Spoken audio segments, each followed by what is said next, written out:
任何和你有关联。结界一旦开启，那便不开启结界。后面，能合体的先天之气，正面。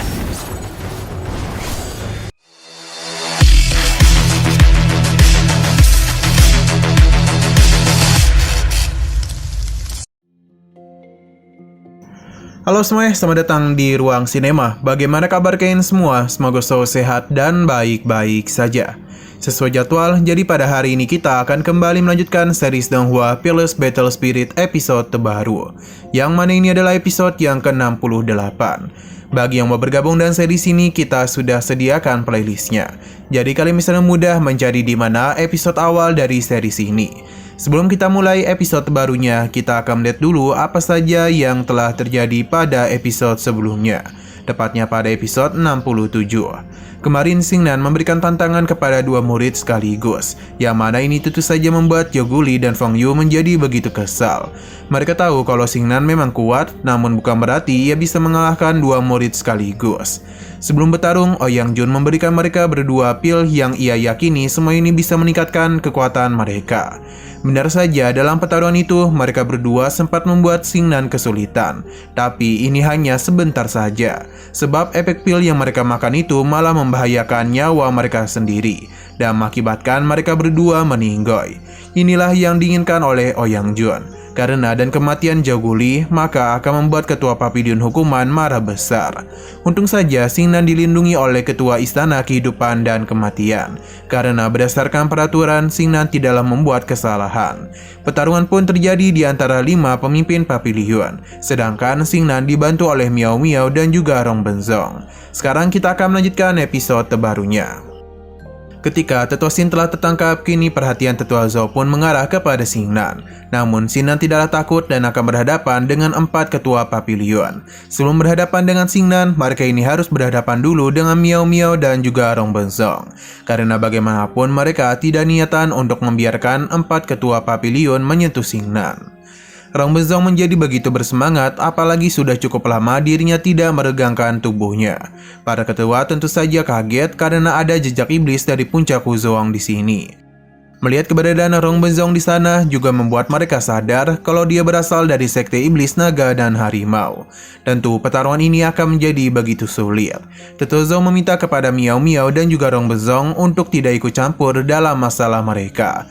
Karena jika sampai berani mencampuri urusan sekte Xuanling, maka pemimpin sekte akan menghukum mereka berdua. Rong Benzong sama sekali tidak peduli, dan langsung saja melancarkan serangan kepada Tetua Zhou yang kembali membuatnya terpental.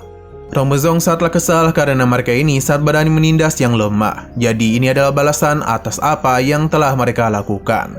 Kedatangan Rong Benzong kemari untuk memberitahu mereka kalau dirinya lah yang berhak menindas Xingnan. Miao Miao pun memarahi Rong Benzong karena bagaimanapun ia tidak akan mengizinkannya menindas Xingnan.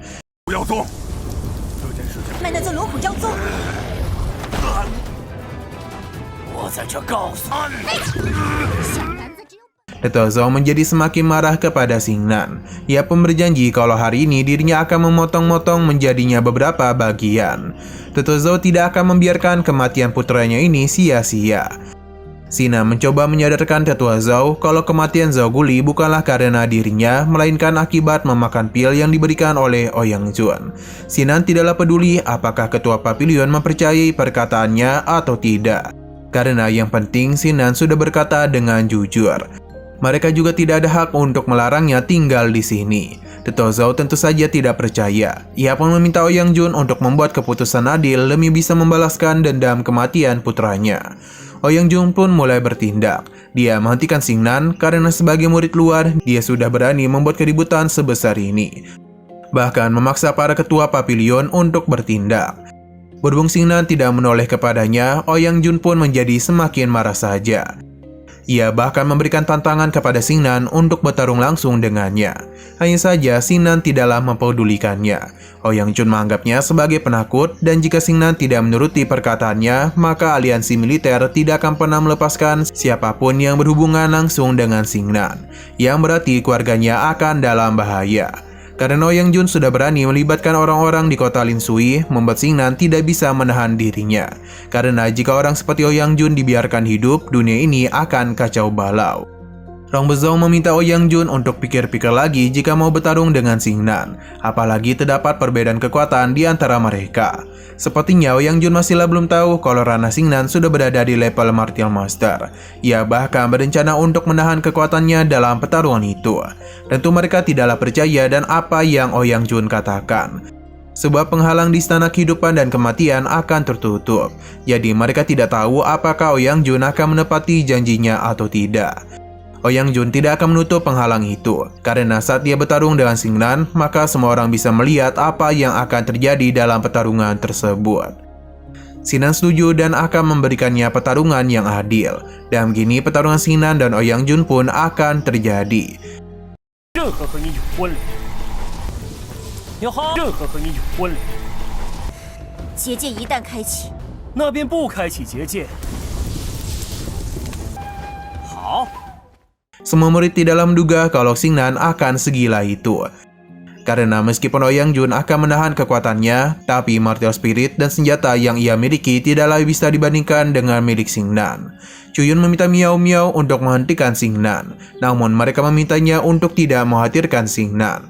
Karena dalam pertarungan ini, yang perlu dikhawatirkan adalah kondisi Ouyang Jun. Xingnan berjanji akan menyelesaikan semuanya dalam pertarungan ini. Kini detik-detik pertarungan antara mereka berdua pun akan segera dimulai. Xingnan begitu emosi kepada Ouyang Jun karena dia itu ingin selalu melakukan apapun demi keegoisannya sendiri. Bahkan sudah berapa banyak murid yang telah dia habisi. Namun Ouyang Jun tidaklah pernah menghitung seberapa banyak semut yang telah dirinya injak sampai mati. Karena untuk apa juga ia melakukan hal yang tak berguna itu. Xingnan pun menjadi tak terkendali dan langsung melancarkan serangan kepadanya. Inilah yang diinginkan oleh Ouyang Jun. Dalam pertarungan itu sudah jelas kalau Ouyang Jun memiliki kekuatan yang hebat. Padahal itu sudah menekan kekuatannya, namun senjata yang dia miliki sangatlah mengerikan. 13 pedang Duan Wang milik Ouyang Jun bisa digunakan menyerang sekaligus bertahan dalam waktu yang singkat. Jika pertarungan terus seperti ini, maka sudah jelas kalau Ouyang Jun bisa menang dengan mudah. Selain itu, pedang 7 jiwa milik Xingnan bukanlah apa-apa di hadapan Ouyang Jun. Mungkin pedangnya itu layaknya seperti besi tua.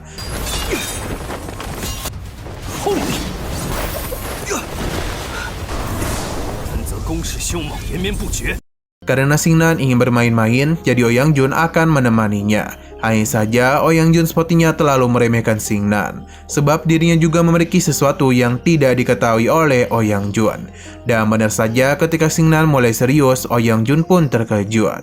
Terlebih lagi, Xingnan bisa membentuk beberapa klon yang membuat Ouyang Jun kebingungan di mana Xingnan berada. Sayangnya, Ouyang Jun juga bisa melakukan apa yang Xingnan lakukan. Ouyang Jun menggunakan beberapa harta miliknya untuk bisa mengalahkan Xingnan. Bisa dikatakan kalau sebelumnya Ouyang Jun juga belumlah serius.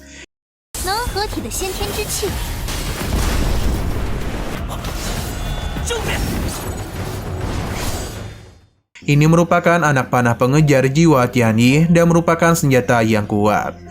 Mereka sungguh tidak menduga dan apa yang telah mereka lihat.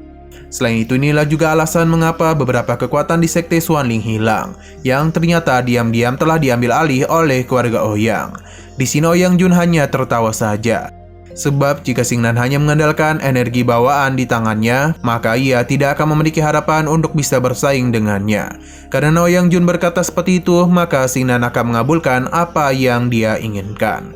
Pertarungan pun kembali terjadi di antara mereka, yang mana lagi dan lagi Ouyang Jun bisa mengungguli Xingnan. Namun bukan berarti pertarungan ini Xingnan akan kalah, karena ia masihlah mampu untuk mengimbangi Ouyang Jun. Hanya saja teman-temannya tidaklah tahu apakah Xingnan bisa bertahan dalam waktu yang cukup lama. Ouyang Jun mengeluarkan langkah yang aneh karena tiba-tiba saja ia bisa bergerak dengan begitu cepat dan menyerang Xingnan di titik butanya. Apa yang Ouyang Jun lakukan itu merupakan salah satu senjata bawaan untuk menjaga Sekte Xuanling. Namun siapa yang menyangka Ouyang Jun malah menggunakannya untuk kepentingan pribadinya.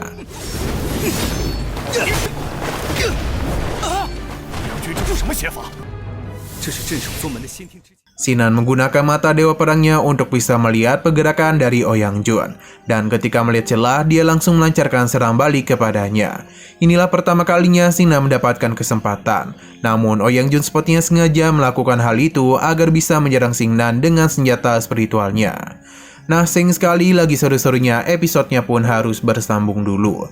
Oke, sekian dulu pada video kali ini. Untuk video selanjutnya akan segera hadir. Jadi bagi kalian yang mengikuti series ini, langsung saja klik subscribe dan aktifkan loncengnya. Terima kasih yang sudah menonton video sampai habis. Jika kalian suka pada video ini, klik like dan share ke teman-teman kalian tentang channel ini. Dan ditunggu aja kelanjutannya. Oke, sampai jumpa di video selanjutnya.